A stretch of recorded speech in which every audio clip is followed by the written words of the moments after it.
재밌는 성경 통독에 오신 것을 환영합니다. 저는 잼도사입니다. 지난 영상에서는 사무엘서를 알아봤는데요. 바로 다윗의 이야기로 말을 내렸습니다. 오늘은 그 이후의 이야기를 살펴보려고 합니다. 바로 열왕기입니다. 열왕기는 다윗의 아들 솔로몬이 제3대 이스라엘 왕으로 등극한 이후로부터 시작해서 나라의 분열과 멸망까지의 이야기를 다루고 있습니다. 열왕기는 크게 세 파트로 나눠 볼 수 있는데요. 먼저 첫 번째 파트는 열왕기상 1장에서 11장까지로 솔로몬의 이야기를 다루고 있습니다. 이 첫 번째 파트에서 먼저 기억해야 할 일은 바로 솔로몬이 예루살렘 성전을 건축한 일입니다. 이 성전에는 출애굽 광야 시대의 성막에 임했던 하나님의 영광이 동일하게 임합니다. 그러나 안타깝게도 솔로몬은 우상 숭배에 빠지고 말죠. 결국 이 첫 번째 단락은 지혜로웠던 왕 솔로몬의 죽음으로 그 막을 내립니다. 두 번째 파트는 열왕기상 12장에서 열왕기하 17장까지로 분열된 남과 북 이스라엘 이야기를 담고 있습니다. 솔로몬의 우상 숭배, 그리고 그의 아들 르호보암의 정책 실패, 그리고 여로보암의 반역으로 인해서 이스라엘은 남과 북으로 나뉘게 되는데요. 남유다는 르호보암이, 북이스라엘은 여로보암이 다스리게 됩니다. 그리고 여로보암은 이 북이스라엘 땅에 금송아지를 세워놓고는 이것이 너희를 이집트 땅에서 인도하여 낸 신들이라고 말합니다. 즉 10계명을 어기고 우상숭배를 조장한 것이죠. 그 이후로 북이스라엘의 모든 왕들은 여로보암의 길로 행하여 죄를 범합니다. 결국 북이스라엘은 하나님의 심판을 받고 아시리아에게 멸망당하고 말죠. 이 단락에서는 북이스라엘에서 활동한 선지자 엘리야와 엘리사의 이야기를 주목하며 읽어보시기 바랍니다. 세 번째 파트는 열왕기하 18장에서 25장까지로 북이스라엘이 멸망한 후에 남은 남유다의 이야기를 담고 있습니다. 이 파트에서는 훌륭한 왕 히스기야와 요시야가 등장하고 선지자 이사야의 이야기도 다루고 있습니다. 요시야 왕이 얼마나 긍정적인 평가를 받았는지 열왕기하 23장 25절을 한번 살펴보겠습니다.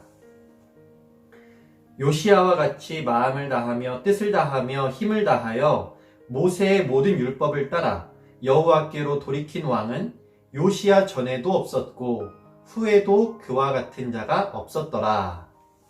남유다에는 이렇게 긍정적인 평가를 받은 왕이 있었지만 많은 왕들이 하나님의 언약에 불성실한 삶을 살았습니다. 그래서 결국 남유다는 바빌로니아에게 멸망당하고 맙니다. 이스라엘은 왜 분열했고 왜 멸망한 것일까요? 그것은 지난 영상 사무엘서에서 알아본 이유와 같습니다. 이스라엘의 흥망성쇠는 왕들과 백성들이 하나님의 언약에 얼마나 신실한지에 달려 있는데요. 북이스라엘과 남유다 모두 이 점에서 실패하고 맙니다. 먼저 북이스라엘의 평가에 대해서 한번 살펴보겠습니다. 열왕기하 17장 7절 8절입니다.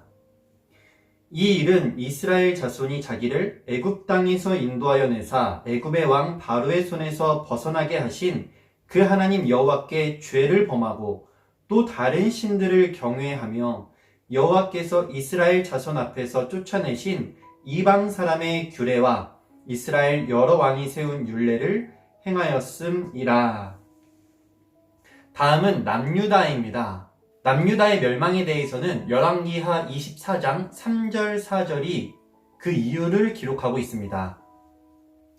이 일이 유다에 임함은 곧 여호와의 말씀대로 그들을 자기 앞에서 물리치고자 하심이니 이는 므낫세의 지은 모든 죄 때문이며 또 그가 무죄한 자의 피를 흘려 그의 피가 예루살렘에 가득하게 하였음이라. 여호와께서 사하시기를 즐겨하지 아니하시니라. 그러니까 북이스라엘이나 남유다가 멸망한 이유는 그들이 약해서, 또는 그들이 가난해서, 또는 주변 국가가 너무 강력해서 그런 것이 아니라 그들이 하나님의 언약에 신실하지 못했기 때문입니다. 그들이 하나님을 떠났기 때문에 하나님이 심판하셨다는 것이죠. 따라서 열왕기의 1차적인 메시지는 하나님의 심판이 정당했다는 점입니다. 그렇다면 이제 이스라엘은 아무 소망이 없는 걸까요? 하나님의 온 세상 회복 프로젝트는 여기서 좌절되는 것일까요? 물론 그렇지 않습니다. 열왕기하의 마지막은 이스라엘의 회복을 암시하는데요. 25장 27절에서 30절의 내용을 같이 읽어보겠습니다. 유다의 왕 여호야긴이 사로잡혀 간 지 37년, 곧 바벨론의 왕 에윌무로닥이 즉위한 원년 12월 그달 27일에 유다의 왕 여호야긴을 옥에서 내놓아 그 머리를 들게 하고 그에게 좋게 말하고 그의 지위를 바벨론에 그와 함께 있는 모든 왕의 지위보다 높이고 그 죄수의 의복을 벗게 하고 그의 일평생에 항상 왕의 앞에서 양식을 먹게 하였고 그가 쓸 것은 날마다 왕에게서 받는 양이 있어서 종신토록 끊이지 아니하였더라. 이처럼 열왕기의 마지막은 여호야긴의 회복으로 끝이 납니다. 주목할 점은 그가 다윗의 후손이라는 점인데요. 하나님께서 약속하셨던 것 기억하시나요? 맞습니다. 바로 다윗의 후손의 왕좌를 영원히 지속하겠다는 약속이었죠. 열왕기의 마지막은 이 하나님의 약속의 불씨가 여전히 살아있음을 보여주고 있습니다. 과연 이 이후에는 어떤 이야기가 펼쳐질까요? 결론적으로 열왕기의 주요 메시지는 다음과 같습니다. 나라의 분열과 멸망은 이스라엘의 불순종, 불신앙에 대한 하나님의 정당한 심판이었다.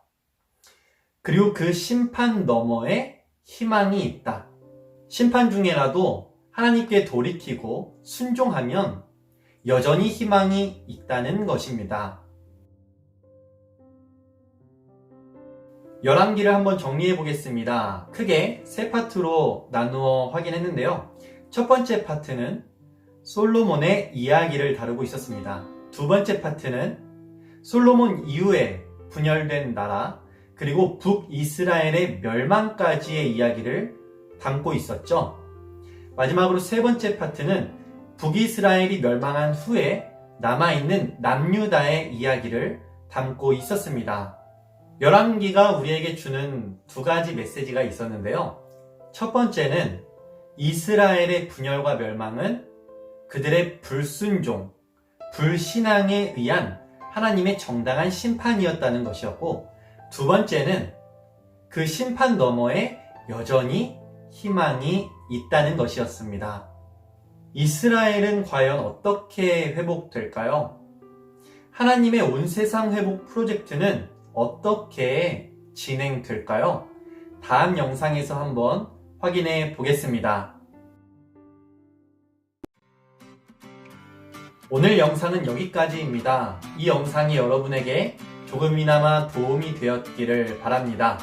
그러면 저는 다음 영상에서 다시 찾아뵙겠습니다. 또 오세요. 굿잼.